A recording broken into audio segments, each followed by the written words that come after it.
Gemeente, ek wil graag, hoe kom ek sê, 'n wysiging in ons liturgie, ons manier van aanbidding doen. Die volgorde. Ek wil eers uit die woord vanmôre van die Here lees en daarna vanuit die woord van die Here belydenis van ons geloof doen. Normaalweg, persoonlik is dit vir my belangrik dat wanneer 'n mens in die kerk kom, nadat die Here jou geseën het, dat jy vir die Here sê, Here, U is God. Ek is hier omdat U die Here is. Maar omdat dit nou so pas, hier by die woordverkondiging, wil ek dit doen as deel van die woordverkondiging.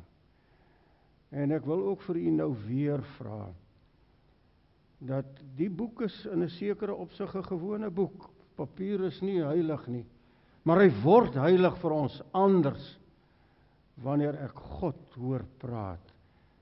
En dit is so ontsettend wonderlik om werklik die lewende Here te kan hoor praat Afrikaans. In my taal, soos wat hy in Christus 'n mens geword het en met ons kom praat in mense taal, so doen hy dit vandag nog. Vandag nog. Ja, die mense het hom verwerp, ons almal, omdat ons gesê het, God kan nie 'n mens word nie.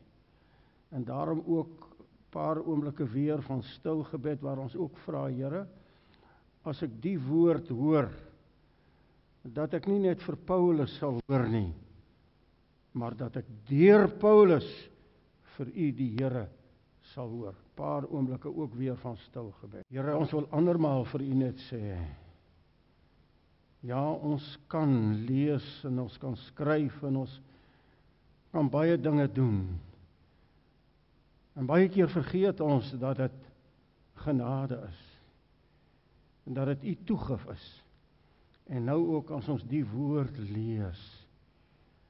Baie dankie, Here Jesus, dat u mens geword het, onder ons kom woon het. U het vlees geword, vleis geword, en met ons gepraat, soos een mens met 'n ander mens praat. Maar u het God ook gebly. En daarom bid ons, weer eens, o Heilige Gees, help ons, dat wanneer ons vandag nog die Bybel lees, dat ons sal weet, hierdie boodskap, en die beloftes wat u gemaak het, sal nooit oud word nie, want u word nie oud nie. Dit gaan nie by ons verby nie. Gee ons dan die genade weer vanmôre, om met opgewondenheid die Bybel te kan oopmaak, met 'n stuk entoesiasme, en dat ons ore oop sal wees en ons hart, om die lewende Here in my taal te kan hoor praat. In Jesus naam, amen. Julle dan in 1 Timoteus 1, wil ek lees vers 1 en 2 en dan 12 tot 17. Nou is dit baie belangrik dat ons hierdie brief lees en dan dit lees hoorende vir Saulus aan die een kant, maar hy het Paulus geword. En nou skryf hy as Paulus. En luister 'n bietjie, wat het hy geword deur die genade van die Here? Hy sê, van Paulus 'n apostel van Christus Jesus, in opdrag van God, ons verlosser, en van Christus Jesus, ons hoop. Skryf aan Timoteus, my eie kind in die geloof, genade, barmhartigheid en vrede van God die Vader en Christus Jesus, ons Here. Hoor jy hoe praat hy nou namens God? Wie is hy? Daarom praat hy namens God. So is die Here, en dan vanaf vers 12. Teenoor Christus Jesus, ons Here, is ek dankbaar, want hy het my krag gegee en my betroubaar geag om my in sy diens te stel. Al het ek hom voorheen belaster, ek het hom vervolg, ek het hom beledig, maar God was my genadig, omdat ek in my ongeloof nie geweet het wat ek gedoen het nie. Ons Here het my oorlaai met sy genade en met geloof en liefde wat ons deel is in Christus Jesus. Timotheus, dit is 'n betroubare woord en kan sonder voorbehoud aanvaar word, naamlik Christus Jesus het in die wêreld gekom om sondaars te verlos.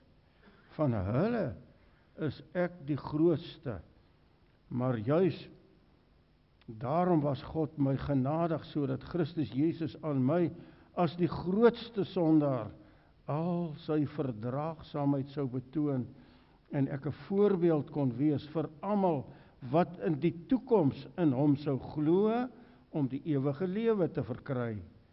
Aan hom wat vir ewig koning is, die onverganklike, onsienlike enigste God, kom toe die eer en die heerlikheid tot in alle ewigheid. Amen. Jy weet, as ons die gedeelte lees, dan is daar so baie wonderwerke wat uit die gedeelte na ons toe kom. Die eerste het ek vir u genoem, sommer net dadelik. Hier skryf hy Paulus, maar wie is Paulus? Is dit nie dieselfde man wat Christus vervolg het nie? Is dit nie dieselfde man wat die kerk gevloek het en die kerk wou tot niet maak nie? En daarom vra mens, wat het nou hier gebeur? En dan waaroor praat hy nou? Praat hy nou oor die Ou Testament, want hy was 'n Fariseer, 'n baie bekende wat die Ou Testament met sy wette en alles geken het en geglo het. Jy weet, as ek die wet nakom, dan moet ek 'n kind van God wees. Ek is mos daarom nou grand voor God, want ek steel nie en ek doen nie dit nie en ek al die dinge en op grond van my verdienste moet ek gaan. En nou hoor ons hier 'n ander manier van praat. Hy noem homself as die grootste sondaar. 'n Fariseer wat dit doen. Jy sien, iets moes gebeur het. Iets moes in hierdie man se kop gebeur het. En ek gaan nou ook oor die ander gedeeltes met u praat. Jy weet, die 3 groot pilare van die Here Jesus se koninkryk, waarvoor hy gekom, waarvoor hy geleef het en waarvoor hy gesterf het, is om aan jou weer nuwe hoop te gee, nuwe geloof te gee en die liefde van die hemel. Daarom het die Here Jesus toe hy begin het om te preek, om aan die mense die koninkryk van God te verduidelik, was sy eerste woorde, bekeer julle, want die heerskappy, die koninkryk van die hemele, die koninkryk van God het nou by julle gekom. Bekeer julle, want die koninkryk, die heerskappy van God wat in die hemel woon, het nou hier by julle gekom. Weet, dit is net so aangrypend, want hoe het die mense aan God gedink? God is daarbo, en dan stuur hy nou profete, om vir ons van hom te leer. En nou kom hierdie man van Nasaret, en wat sê hy? Nee, die koninkryk is hier by julle. Jy weet, in die ergste van alles. Hy noem homself God. Hy noem hom die seun van God. In die Ou Testament was die gelowige Jode gewoond daaraan. Hulle so geleer, jy mag die naam van die Here jou God nie uitelik gebruik nie, want dan moet jy gestenig word. Jy sal gestraf word as jy die naam van die Here uitelik gebruik. Daarom het hulle die naam Jahwe nie sommer gebruik nie. Die priesters ook nie, hulle was eintlik bang gewees. En ons weet hoe dat die Here ook vir die profete gesê het, as julle ooit kan sê dat julle het God gesien, dan sal julle sterf. So het die Here dit geopenbaar, dat niemand kan die Here sien en bly leef nie. Ook in ander gedeeltes uit die woord van die Here is dit duidelik, om God te sien Het beteken, jy sterf. En hy noem hom ook hier die onsienlike God. En hier kom nou iemand, gebore in 'n krib van alle plekke. En hy begin nou preek oor die koninkryk van God, en hy noem homself die seun van God, God self. Weet jy, Markus vertel vir ons toe hy nou begin, die Here Jesus met sy wonderwerke, het sy ma, met wie daar ook wonderlike dinge gebeur, na hom toe gekom, en wou hom uit die skare wegneem, want wat het hulle gesê? Hy's kranksinnig, hy's mal, ons moet hom wegvat. Jy weet, dit is mos so, as daar nou iemand is wat hom nie gedra nie van ons familie, dan moet ons hom wegvat, ons moet hom gaan toesluit. Dit is nou regtig dit wat Maria doen. Want hoe is dit moontlik dat hy kan sê hy is die seun van God? En jy weet, kom ons sê dit net baie vinnig vir mekaar vandag nog, is daar baie groot teoloë, waar ook al, wat sê dat hierdie geboorte van Maria, die maagdelike geboorte, is nonsens, dis godspraatjies. Ek het nou so pas weer 'n boek hieroor gelees. Moenie die storieetjies glo nie, want dit kan nie gebeur nie, wetenskaplik kan dit nie gebeur nie. Jy weet, dis maar godpraatjies. En Maria, wat weet wat met haar gebeur het, hierdie wonderwerk, wat in haar lewe gebeur het, toe Jesus begin om homself te openbaar as God. Alle mag in die hemel en die aarde behoort aan my. Daar is niks nie, of dit die see is, of die duiwels is, of wat ook al. Hulle is alles aan my ondergeskik. En so begin hy hom openbaar as die seun van God. Maar selfs sy kon dit nie geglo het nie. En nou hoor u hoe skryf Paulus hierdie dinge, hy wat die Ou Testament geken het. En hoe dat hy nou by 'n punt gekom het om te sê, maar die Here Jesus dwaal, en almal wat agter hom aanloop, is dwaalmense, hulle is dwaal weg. Dit wat hy gesê het, ek is die weg en die waarheid, dit kan nie wees nie. En nou weet ons, die woorde van die Here Jesus het ook in hierdie apostel waar geword, bekeer jou, daar op die Damaskuspad, na die kruisiging, na die opstanding uit die dood. Dan ontmoet hierdie man uiteindelik vir Jesus persoonlik op die Damaskuspad. En toe hy God in die oë kyk, en God hom in die oë kyk, toe verander sy totale lewe. Hierdie wonderwerk, die grootste wonderwerk wat nou nog deel is van kerkwees, om God te ontmoet. Toe is die Here Jesus nie net die Here van die hele wêreld, ek het gekom om die sonde van die wêreld weg te neem, maar hier hoor ons hom persoonlik. Hierdie getuienis doen ook vir my. En elkeen wat van ons vanmôre hier sit, klein en groot, moet by daardie punt kom, dat ons nie net sê, algemeen ons nie. Ja, die Here is vir almal. Dit is baie belangrik, God is nie net vir my, hy is vir die hele wêreld. Maar daar moet 'n punt in ons almal se lewe kom, waar ek en jy ook hierdie belydenis kan doen. Ek het tot inkeer gekom. Ek het tot ander insigte gekom. Ek het 'n ander gesindheid as die van die wêreld. Ek hoop weer, soos God my geleer het om te hoop, dat hierdie wêreld, Suid-Afrika, is nie die einde nie. Daar is nog 'n vaderland. Want dis wat hoop aan jou doen. Jy kyk verder as net jou omstandighede. Wanneer dit nag word, dan hoop jy die dag gaan kom, want Christus het my geleer, hy is getrou. Hy sal in die ou taal die son laat opkom. Maar dit geld ook vir geloof. Ek bly my geloof behou, ongeag my omstandighede. Al gebeur daar ook sulke slegte dinge met my, en dat mense kan vra, maar waar is die Here? Hoekom gebeur dit nou met my? Ek het die Here al die jare gedien. Hoekom ek nou? Maar dis juis die Heilige Gees deur die woord van Jesus Christus wat vir ons leer. Alle respek, Jesus, God gaan nie op vakansie nie. Hy gaan tree nie af in Jeffreys Bay nie. Hy is nog altyd die Here ook hier in u dorp. Wat u ook al doen, wat die omstandighede is. Hy is die Here van hierdie kosmos, sê hy. Dis my wêreld. As jy Johannes Evangelie lees, hy het na sy wêreld toe gekom en hy het ook vir hierdie wêreld betaal. Die hele wêreld.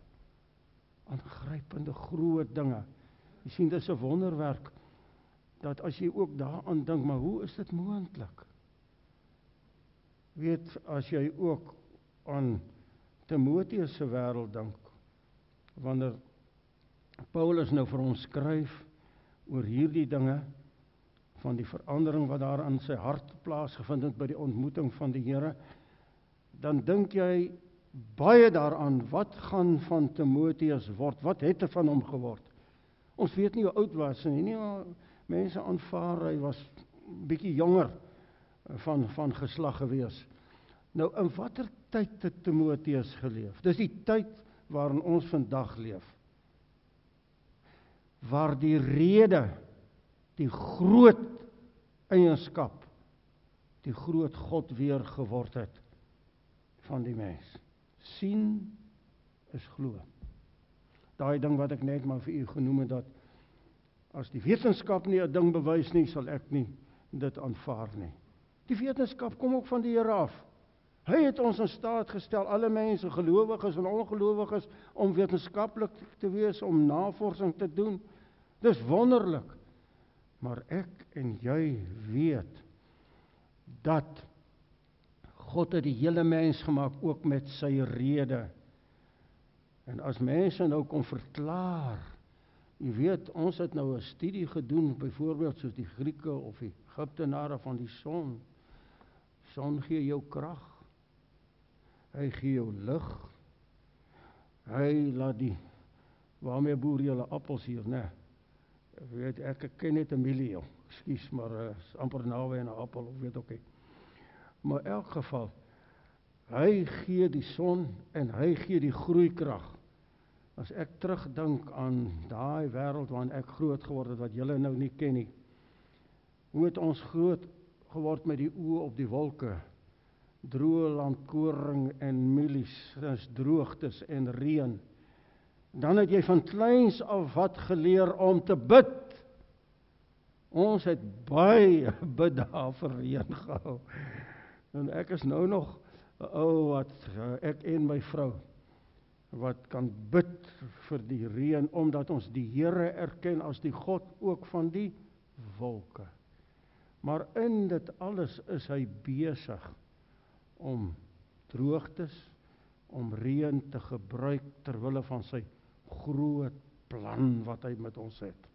En sy groot plan is om by hom uit te kom en om hom lief te hê met ons hele hart, en dis wat geloof beteken.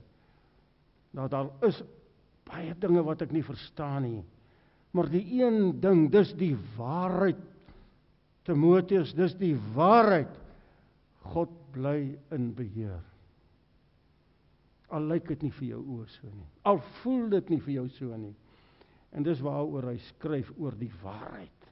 Die volle waarheid is dat die Here ook vir ons tot aan die einde van hierdie wêreld, dat hy sy hand oor ons sal hou. Inteendeel, hy loop saam met ons die pad.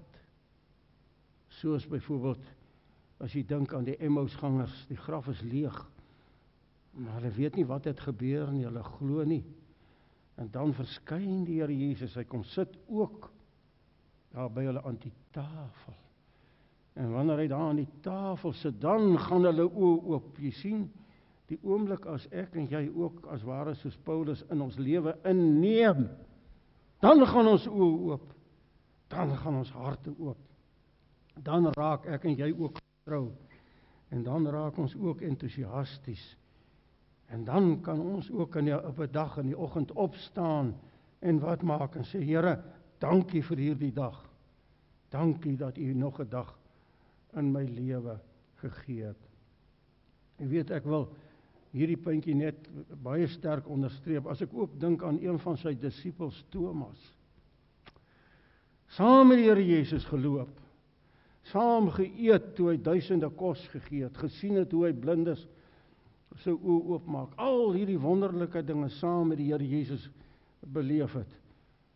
Maar toe hy daar aan die kruis hang, toe skree die mense wat? Ander het hy verlos, en hulle lag, en hulle bespot hom, maar homself kan hy nie verlos nie. Wat help dit? Ander het hy verlos, maar homself het hy nie verlos nie, en sy disippels spat uitmekaar. In plaas daarvan, dat hulle bly staan en sê, Jesus, moenie van daai kruis afkom nie, want U hang ter wille van my daar. Dis nie 'n grap nie, dis die hart van die evangelie. Dis die hart van God se liefde. Hy hang daar ter wille van jou en my. En ons maak daarvan 'n grap. Nou ja, toe hulle nou by mekaar kom, toe is Thomas nie daar nie. Maar 'n week later het hulle weer by mekaar gekom. En toe hulle weer sien, toe staan hy in hulle midde. Daarom het ek vir u gesê, kerk bestaan nie net uit klippe en so aan nie, maar dit bestaan wanneer Jesus in ons midde staan, dan word die kerk. En toe, die week, 8 dae later, toe hulle weer by mekaar kom, toe is Thomas daar, en wat maak die Here Jesus? Hy sê vir hom, ek het jou gehoor praat, mos, ek is God. Kom nou, kom steek jou vinger hier in. En jy weet, dieselfde belydenis as Paulus, my Here en my God. My Here en my God, Jahwe, die God wat die hemel en die aarde gemaak het, die God wat die Jode die hele endpad gelei het tot hiertoe, en nou in Christus Jesus vir my die verlossing kan aanbied, sodat ek in die naam van Christus Jesus 'n koning het, 'n middelaar het, iemand wat vir my sondes kan betaal, en sodat ek weer 'n nuwe mens kan word. My Here en my God. En dan hoor ons hoe dat hy nou ook weer eens dit herhaal, genade, barmhartigheid en vrede van God. Want dit is soos die hart van God is. Kan ek en jy nog opgewonde raak wanneer ons elke dag die waarheid ervaar van God is 'n barmhartige God. God is 'n genadige God en God is 'n vredevolle God, want hy die sondes weggeneem. Dan het ons mos nou vrede. Ek wil die Engelse slegte woord gebruik, why worry? Hoekom? Natuurlik moet ons verantwoordelikheid nakom. Die Here neem dit nie van ons weg nie. Maar my verantwoordelikheid mag nie my afgod word nie. Daarom dat Matteus skryf, kos en klere, ja, dis belangrik, maar dit mag nie jou afgod word nie. Die enigste ding in jou lewe waaroor jou kop gaan, is net oor dit. In plaas dat jy vra vir die Here, U is die Here ook van 'n mielieplant en van 'n koringplant. Wat moet word, Here, van hierdie oes? Dit is ook u gebed. Dat jy ook moet vra, Here, hoe moet ek hierdie natuur, hierdie fantastiese mooi natuur, hoe moet ek dit hanteer? Want dis u natuur, dis u skepping. Sien, dit kom uit hierdie woorde nou sterk. Genade en barmhartigheid en vrede, dit is soos ek werk, dit staan op my hande geskryf. En nou, ek wil saamvat. Jy weet hierdie ding, dat hy as Jood nie kon aanvaar, dat Jesus sê, ek is God nie, ek is die Here God nie. Daarom, ek het hom belaster, ek het hom vervolg, ek het hom beledig. Jy sien, dit gebeur vandag baie. Dat mense eintlik, al is dit indirek, met ons spot of met die kerk of watter belydenis ook al, ons doen dit, maar God, en dan herhaal hy dit weer, was my genadig, omdat ek dit in ongeloof gedoen het, en omdat ek nie mooi die boodskap van Christus Jesus, sy lewe, sy sterwe en sy opstanding verstaan het nie. Ek was onnoosel, ek was dom gewees. Maar die Here het nie sy rug op my gedraai nie. Weet, hy oorlaai my met genade, en daar kom het weer, met geloof en liefde. Hy oorlaai my sodat ek, wanneer mense my seer maak, dat ek nog steeds sal omgee met die liefde van Christus.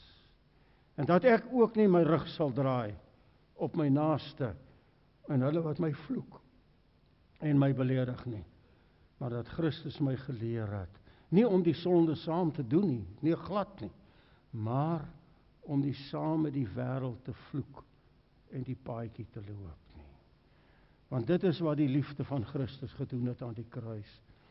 As hy daar hang, dan hang hy daar ter wille van jou en my. En hy wil hê dat al sy kinders moet gered word. Alle volke, alle nasies. En dan skryf hy nou hier die woord. Timoteus, dis 'n betroubare woord. En dis nie verniet dat Paulus dit van ons sê nie. Wragtig, dis die waarheid. Ek kom nou met die volle waarheid na jou toe, Timoteus. En jy weet, as iemand die waarheid het, dan kan hy mos daarvoor opstaan. Hy kan ly daarvoor, want dis die waarheid. Al sê mense wat, maar ek en jy weet, dit is die waarheid en die volle waarheid, dan het ons moed en dan het ons krag. En dit kan sonder voorbehoud aanvaar word. Moenie nou na die wêreld toe gaan. Die Grieke hou daarvan om te redeneer, die son, die maan, die sterre. Nee, moenie saam gaan redeneer nie. Jy moet dit leef. Jy moet dit verkondig en uitleef, naamlik wat? Christus Jesus het in die wêreld gekom om sondaars te verlos. En van hulle is ek die grootste. En daarom was God my genadig, sodat Christus aan my as die grootste sondaar al sy verdraagsaamheid sou beloon, en ek 'n voorbeeld kon wees vir almal wat in die toekoms in hom sou glo om die ewige lewe te kry. Kerkmense is nederige mense, mense op hulle knieë, mense wat hulle hande na die hemel toe uitsteek, maar mense wat nie klappe heen en weer ook uitdeel nie. En dis wat hy hier sê. En aan hom wat vir ewig koning is, die onsienlike, die onverganklike, kom toe die eer en die heerlikheid te alle tye. Gemeente, dat wanneer ons ook vanmôre hier uitstap, en die Here help ons om iets te verstaan van sy genade, soos wat hy dit in die lewe van Thomas, Timoteus, maar Paulus, maar bovenal, soos wat hy in Christus Jesus dit aan jou en my geopenbaar het, dan is dit my gebed, dat ek en jy ook geïnspireerd sal lewe. En die woord inspirasie beteken onder andere om asem te haal. Dat ek en jy sal gaan asemhaal, soos wat God in Christus deur sy woord in ons asemhaal. Mag die Here ons daartoe help. Nou wil ek graag hê ons moet belydenis doen van ons geloof. Ons sit net so vanmôre. En nou sê ons vir die Here, ek verbind my weer opnuut, Here, want ek glo in God, die Skepper God, die Vader God, die almagtige God van die hemel en die aarde. En dis die waarheid. Die waarheid ook van my lewe. En ek glo in Jesus Christus, die enige gebore Seun, my Here, ons Here, en dis die waarheid. Ek bely dit elke dag van my lewe. Ek het 'n diaken geword, 'n diensknegt van Jesus Christus. Hy is ontvang van die Heilige Gees, gebore uit die maagd Maria. En hy het gelei onder Pontius Pilatus. Hy's gekruisig, gesterf en begrawe is en ter helle neergedaal het. Ja, terwille van ons, terwille van my. Maar op die 3de dag het hy weer opgestaan uit die dode, want hy is die koning van alle konings, toe hy my dood gemaak het, en vir my weer opnuut die lewe gegee het. Ja, hy sit nou aan die regterhand van God die Almagtige Vader, en hy sal weer kom om te oordeel die lewende en die dode, die wat glo, dode, die wat nie in hom glo nie. Maar ek glo ook in God die Heilige Gees, wat saam met my wandel, die Gees van Christus, die Gees van God drie-enig. Daarom behoort ek aan 'n heilige, algemene Christelike kerk, die gemeenskap van die heiliges. Ons is anders as die wêreldlinge, al is ons ook net vleis en bloed, en al moet ons werk, en al stamp ons ook ons voete in ons koppe, maar in Christus is ek 'n heilige, want ek glo aan die vergewing van sondes, my sondes, en die opstanding van die vlees, en 'n ewige lewe saam by God drie-enig. Amen. Gemeente van die Here, God is 'n seënende God. Daarom kan ons ook in sy naam weet dat ons sluit hom nie in die kerk toe nie. Maar God drie-enig is voor ons as ons hier uitstap om vir ons die pad gelyk te maak. En hy's altyd langs ons om ons in sy arms toe te vou. Maar hy sal ook agter ons wees om die aanvalle van die duiwel en die bose af te slaan. En hy's onder ons om ons te dra as ons sou val. En rondom ons om ons te beskerm. Ja, God is die een wat ons vashou en ons elke oomblik seën met sy genade, met sy barmhartigheid en vrede. En God is in ons elkeen om ons te lei met die Heilige Gees. Die drie-enige God is by ons elkeen van nou af tot in ewigheid. Amen.